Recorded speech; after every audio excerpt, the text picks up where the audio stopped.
नमस्कार, जय हिंद साथियों। एक बार फिर से आप सबका बहुत बहुत स्वागत है। आज हम लोग देखेंगे लघुत्तम समापवर्त। लघुत्तम समापवर्त, इसके पहले हम लोगों ने देखा है महत्तम समापवर्त। शॉर्टकट में लिखा जाता है LCM।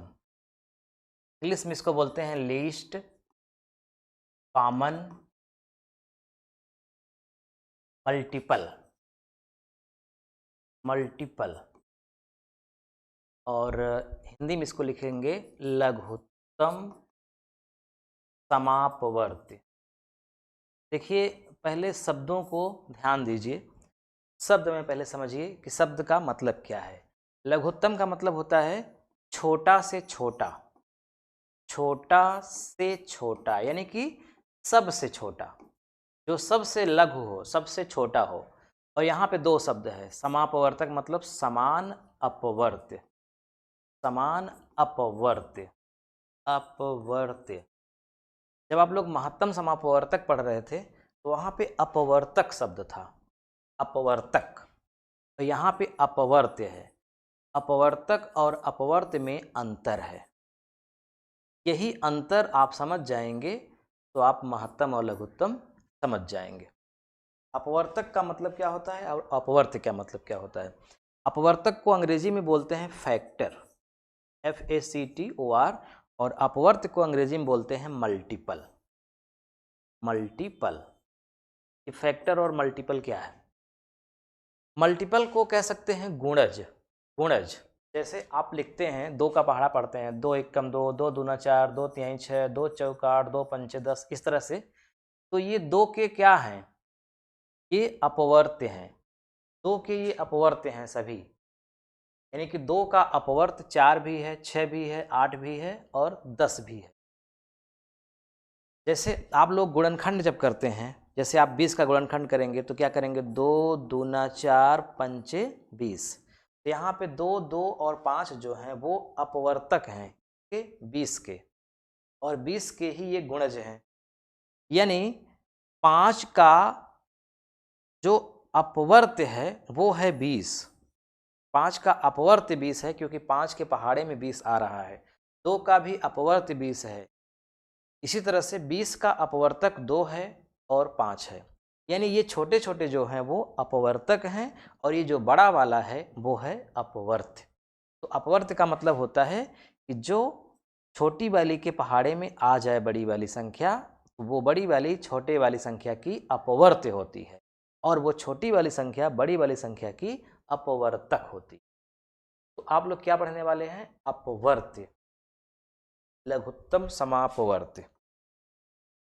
तो अब ध्यान से आप लोग देखिएगा, एक बार समझेंगे जीवन भर के लिए समझ में आ जाएगा। डायरेक्ट मैं उदाहरण से शुरू करता हूँ। हमारे सामने सवाल लिखी गई है LCM निकालने की, यानी कि लीस्ट कॉमन मल्टीपल निकालने की। पहली सवाल है 6 और 4, सबसे सिंपल। पहली सवाल, 6 और 4 का लघुत्तम समापवर्त ज्ञात करें। तो दो विधियां हैं, एक विधि होती है भाग विधि और एक होती है गुणनखंड विधि। भाग विधि बहुत सिंपल विधि मानी जाती है, भाग विधि ही आपको सीखना है। गुणनखंड विधि भी आप समझ सकते हैं, लेकिन भाग विधि सिंपल है। तो पहले देखते हैं भाग विधि। भाग भाग विधि से क्या करेंगे? यहाँ लिख देंगे 6, यहाँ लिख देंगे 4। 6 का सॉरी, ये तो गुणनखंड विधि हो गई। भाग विधि में ऐसे करते हैं, 6 लिखेंगे, यहाँ 4 लिखेंगे और डायरेक्ट का गुणनखंड करेंगे। 2 तिहाई 6, 2 दूना 4, 2 से 3 नहीं कटेगा, 2 एकम 2, 3 से 3 कट गया। तो 2 गुणित 3, 2 दूना 4 तिहाई 12। ये 12 क्या है? 6 और 4 का लघुत्तम समापवर्त्य है, क्योंकि 12 जो है वो 6 के भी पहाड़े में आएगा और 4 के भी पहाड़े में आएगा। अब इसी को आप गुणनखंड विधि से करेंगे। गुणनखंड विधि, गुणनखंड। तो क्या करेंगे? 6 यहाँ लिखेंगे, 4 यहाँ लिखेंगे, या 4 ऊपर 6 नीचे, किसी को भी ऊपर लिखा जा सकता है, किसी को भी नीचे। 2 तिहाई 6 गुणनखंड कर दिए, 2 दूना 4। अब इसमें होता क्या है कि ऊपर वाली संख्या को पूरा का पूरा एक बार उतार लिया जाता है और जो नीचे मिल रहा है ऊपर वाली से उसको कैंसिल करके जो नहीं मिलता उसे उतार लिया जाता है। यानी ऊपर वाली संख्या को पूरा उतार लिए हमने। फिर उसके बाद जो नीचे और ऊपर सेम मिल गया तो नीचे वाली काट देंगे, जो ऊपर नहीं मिलेगा उसको उतार लेंगे। 2 तिहाई 6 दूनी 12, ये होता है गुणनखंड। तो इसमें क्या होता है कि एक बार गुणनखंड करना होता है, फिर उसके बाद देखना होता है कि कौन कौन मिल रहा है, कौन कौन नहीं मिल रहा है। इसका काम बहुत कम लगेगा। आप जब भी लघुत्तम निकालिएगा ऐसे ही निकालिएगा, आराम रहे। अब देखिए हमारे सामने एक सवाल लिखी गई है 18 और 36। दूसरी सवाल है 10 15, इसका लघुत्तम ही निकालना है। तीसरा है 10, चौथा है 15 20। जब आप लघुत्तम निकालना सीख जाएंगे तो इन्हें करने में सेकंड भर लगेगा, बस इससे ज़्यादा नहीं लगेगा, सेकंड से ज़्यादा नहीं लगेगा सब। मैं आपको जुगाड़ बता रहा हूँ, ट्रिक। सिंपल नियम तो वही है जैसे अभी आपको बताया, 18 36 का लघुत्तम निकालना है। 18 लिखिए, 36 लिखिए, ऐसे करिए, ये गुणनखंड करना है। 2 9 18, 2 18 हम 36, फिर 2 से 9 नहीं कटेगा, 2 9 18, फिर 3 से, 3 तिरिक का 9, 3 तिरिक का 9, फिर 3 से, 2 दूना 4 तिहाई 12 तिहाई 36, आंसर आ गया 36। यानी कि पहले वाले का लघुत्तम होगा 36। ठीक है, ये तरीका है। लेकिन मैं आपको एक जुगाड़ बता रहा हूँ जिससे आप एकदम आसानी से निकाल लेंगे बिना पेन कापी लिए। पेन और कापी का प्रयोग तभी करेंगे जब संख्याएं ज़्यादा बड़ी रहेंगी, अगर छोटी हैं तो प्रयोग नहीं करना है। देखिए, अगर 2 संख्याएं दी गई हैं और कहा जा रहा है कि उनका लघुत्तम समापवर्त ज्ञात करो, तो आप देखिए कि जो छोटी संख्या है अगर उस संख्या के पहाड़े में बड़ी वाली आ रही है, अगर छोटी वाली के पहाड़े में बड़ी वाली आ रही है तो आंख बंद करके आप उसका एलसीएम बड़ी वाली संख्या लिख दीजिए 36। देखिए 36 आया भी तो। ऐसा क्यों किया गया? लघुत्तम का मतलब होता है छोटा से छोटा, समापवर्त्य मतलब समान अपवर्त्य। अपवर्त्य कौन होता है? अपवर्त्य हमेशा बड़ी वाली संख्या होती है, वो संख्या जिस संख्या को कोई दूसरी वाली कोई छोटी संख्या विभाजित कर दे। जैसे मैंने यहाँ पे लिख दिया 36, ये जो 36 है ये इन दोनों से विभाजित हो जाएगा। हम अगर 18 केवल लिख देंगे तो 18 केवल 18 से विभाजित होगा, 36 से विभाजित नहीं होगा। हम चाहें तो 72 भी लिख सकते हैं, क्योंकि 72 भी इन दोनों से विभाजित होगा। 18 चौक 72, 36 दूना 72, हम 72 भी लिख सकते हैं। हम 108 भी लिख सकते हैं, 36 तिहाई 108, 18 छक्का 108। तो ये तीनों संख्याएं 18 और 36 के पहाड़े में आ रही हैं, लेकिन इनमें से लघुत्तम होगी 36। लघुत्तम मतलब छोटा से छोटा अपवर्त्य। ये तीनों अपवर्त्य हैं 18 और 36, लेकिन ये लघुत्तम अपवर्त्य नहीं है। लघुत्तम मतलब सबसे छोटा। 36 से छोटी कोई संख्या नहीं है जो 18 और 36 के पहाड़े में आ जाए। ठीक, इसी तरह से आप ध्यान रखिएगा कि अगर छोटी वाली के पहाड़े में बड़ी वाली आ रही है तो बड़ी वाली हो जाएगी लघुत्तम। जैसे यहाँ 10 के पहाड़े में बड़ी वाली आ रही है तो बड़ी वाली हो गई लघुत्तम। आपको ये करने की ज़रूरत नहीं है। अब एक काम तो आपका बन गया कि अगर 2 संख्याएं दी गई हों या 3 संख्याएं भी दी गई हों, जैसे 5 है, 10 है और 20 है, अब इनका लघुत्तम होगा 20। यानी ये जो 20 है वो 5 के भी पहाड़े में आएगा, 10 के भी पहाड़े में आएगा और 20 के भी पहाड़े में आएगा। तो 20 ही तीनों का लघुत्तम हो गया। चाहे 2 संख्याएं हों, चाहे 3 संख्याएं हों, चाहे 4 संख्याएं हों, हमें ऐसी संख्या पता करनी है जो उन सब से विभाजित हो जाए और वो संख्या सबसे छोटी हो, उससे छोटी कोई ना हो। अब यहाँ पे 10 के पहाड़े में 15 नहीं आता, इसका मतलब 15 इन दोनों का लघुत्तम नहीं हो। तो क्या होगा? तो अब देखिए 15 के जस्ट बाद ऐसी कौन सी संख्या होगी, 15 दूना 30 कर लीजिए और 30 को चेक करिए कि क्या इन दोनों के पहाड़े में आएगा। इन दोनों के पहाड़े में आ रहा है 30, इसलिए 10 और 15 का लघुत्तम 30 होगा। जैसे यहाँ 15 और 20, 20 बड़ी संख्या है, 20 इन दोनों का लघुत्तम नहीं हो सकता क्योंकि 15 के पहाड़े में 20 नहीं। तो 20 के बाद क्या होता है, 20 दूना 40, 40 भी 15 के पहाड़े में नहीं आता। अब क्या करिए, 20 तिहाई 60, 60 चेक करिए, 15 चौको 60, 20 तिहाई 60, यानी इन दोनों का लघुत्तम समापवर्तक क्या होगा, 60 होगा।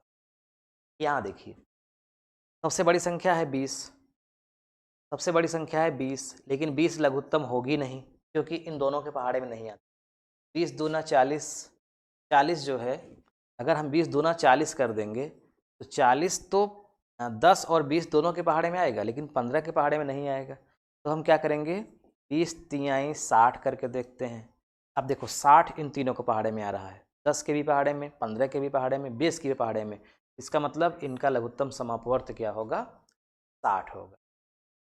इस तरह से छोटी छोटी संख्याएं जो हैं उनका आप लघुत्तम समापवर्त आसानी से निकाल लेंगे। चलिए अगली सवाल है, 1000 और 1500 का लघुत्तम समापवर्त क्या होगा। 1500 1000 के पहाड़े में नहीं आएगा, तो 1500 दूना 3000, 3000 इन दोनों के पहाड़े में आ जाएगा।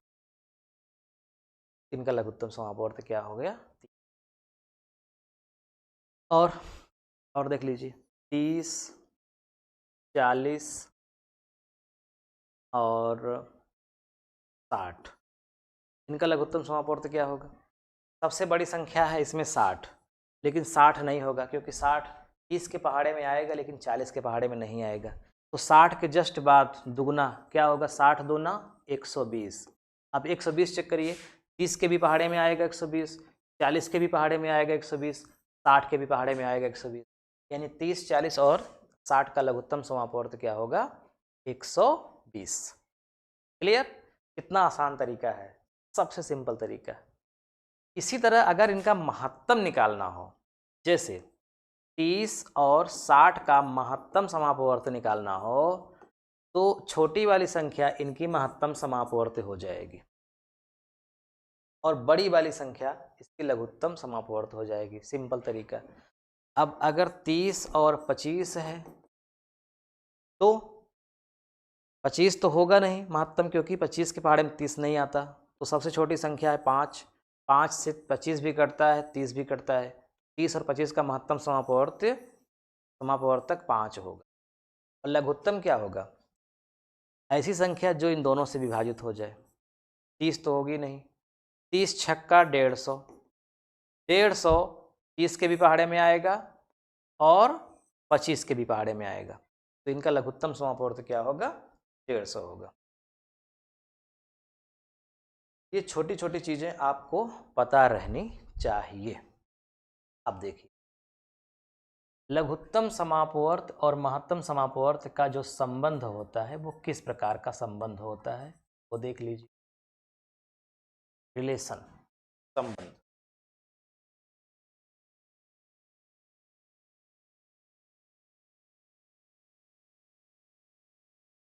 ठीक,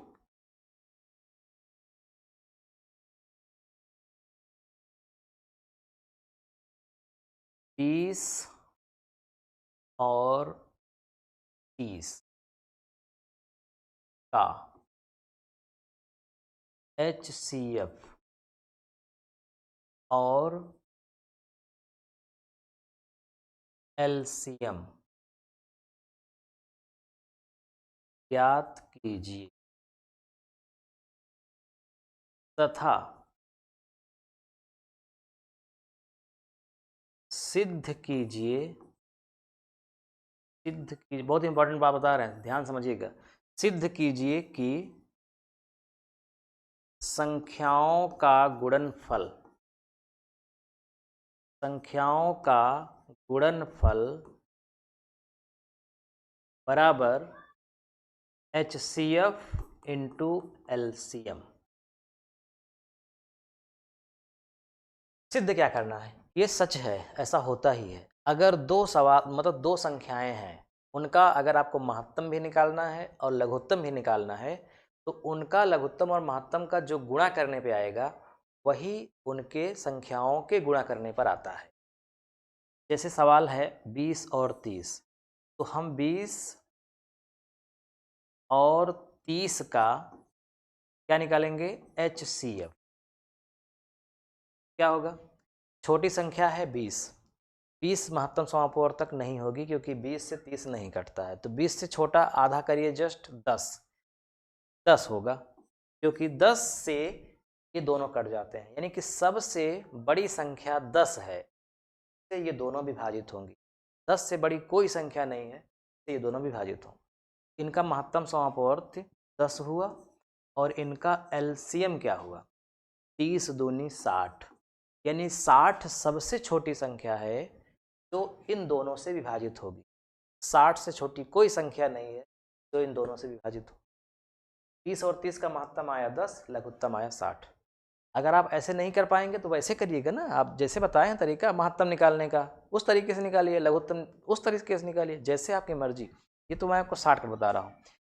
अब यहाँ पे जो दोनों संख्याएं हैं, नंबर्स हैं, नंबर्स 1 इंटू नंबर्स 2 इक्वल उन दोनों के HCF इंटू LCM, ये होता है।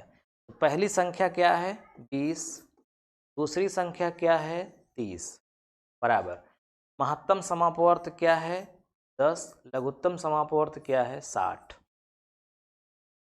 20 में 30 का गुणा करने पर 60 होगा और 10 में 60 का गुणा करने 20 में 30 का गुणा करने पर 600 होगा, 10 का 60 में गुणा करने पर भी 600 होगा। तो अगर दो संख्याएं हैं, उनका आपस में गुणा करने पर जो आएगा वही उत्तर उन दोनों के लघुत्तम और महत्तम का गुणा करने पर आता। ये आपको ध्यान में रखना है। जैसे और देख लीजिए, फिर बस छोटी सवाल, 4 और 6, तो 4 और 6 का गुणनफल क्या होगा 24, और 4 और 6 का लघुत्तम महत्तम क्या है, 4 6 का महत्तम 2 है और 4 6 का लघुत्तम है 12, 12 दूना 24 आ रहा है। यहाँ पे 3 संख्याएं नहीं होंगी, केवल 2 ही संख्याएं रहेंगी जिनका गुणनफल संख्याओं के गुणन बराबर हो। ये आपको ध्यान में रखना। अब इसी पर आधारित आपको सवालें देखने को मिलेंगी, यानी कि संख्याएं दोनों दी रहेंगी, कहेगा इनका महत्तम ये है तो लघुत्तम बताओ, या लघुत्तम ये है तो महत्तम बताओ, या कहेगा कि दो संख्याओं का महत्तम इतना है और उनका गुणनफल ये है तो लघुत्तम ज्ञात करो। इस तरह तो आप कब कर पाएंगे, जब आपको ये प्रॉपर्टीज़ क्या होती है पता रहेगी कि लघुत्तम महत्तम का गुणनफल बराबर दोनों संख्या का गुणनफल। चलिए अब कुछ टेक्निकल बात यहाँ भी देख लेते हैं। हमने आपको बताया था भिन्न में 2/5 4/10 का LCM क्या होगा, और फिर यहीं पे कह दे 2/5 और 4/10 का HCF क्या होगा, यानी कि भिन्न का महत्तम और भिन्न का लघुत्तम। तो जब भिन्न का महत्तम कहेगा तो ऊपर यानी कि अंश के रूप में महत्तम रहेगा और हर के रूप में लघुत्तम रहेगा, यानी अंश का महत्तम निकाल के लिखिए, हर का लघुत्तम निकाल के लिख दीजिए। जो उत्तर आया वो उस पूरी दोनों भिन्न का महत्तम समापवर्तक हो गए। और जब लघुत्तम कहे तो उनके अंश का लघुत्तम निकालिए और हर का महत्तम, जस्ट उल्टा। जो कह रहा है वो ऊपर रहेगा और उसी का जस्ट उल्टा नीचे। तो यहाँ पे क्या होगा, लघुत्तम में 2 और 4 का लघुत्तम क्या होगा 4 होगा। अभी आपको बताए कि जब छोटी वाली के पहाड़े में बड़ी वाली आती है तो बड़ी वाली ही लघुत्तम होती है। और 5 और 10 का महत्तम क्या होगा 5 होगा, क्योंकि छोटी वाली के पहाड़े में बड़ी वाली आ रही है, छोटी वाली ही महत्तम हो जाए। तो 2/5 और 4/10 का लघुत्तम समापवर्त हुआ 4/, यानी 4/5 ऐसी संख्या है जो इन दोनों से विभाजित हो जाए। यहाँ पे आते हैं 2 और 4 का महत्तम क्या होगा 2 होगा, सही है। 5 और 10 का लघुत्तम क्या होगा 10 होगा। इसका उत्तर क्या हो जाएगा 2/5, 2/5। 10। Very simple. ऐसे ही चाहे 3 भिन्न हो चाहे 4 भिन्न हो, सब में ऐसे। अगर दशमलव में है 0.5, 0.25 का निकालिए एल। एक तरीका तो ये है कि जैसे लिखा है इनको वैसा ही लिखा रहने दीजिए और उसको हल कर दीजिए। जैसे दशमलव है तो दशमलव में ही रहने दो, दशमलव के आगे 1 अंक है, दशमलव के आगे हाँ 2 अंक है, दोनों बराबर रहना चाहिए। जितना अंक इसमें उतना ही अंक इसमें भी। कम पड़ रहा है तो बढ़ा दिए 0, 50 ये हो गया। अब आप दशमलव को भूल जाइए, सीधा सीधा मान लीजिए 50 और 25 है। 50 और 25 वेरी सिंपल। 50 का गुणनखंड होगा 2 पंचे 10 पचे 50। 25 का होगा 5 पचे 25, 5 गुणित 5। एलसीएम निकालना है। ऊपर वाली संख्या पूरा लिख दीजिए, 2 गुणित 5, नीचे ये कट जाएगा, 2 पंचे 10 पचे 50, 50 आएगा। 50 और 25 का लघुत्तम 50 होगा भी। दशमलव के बाद 2 अंक, तो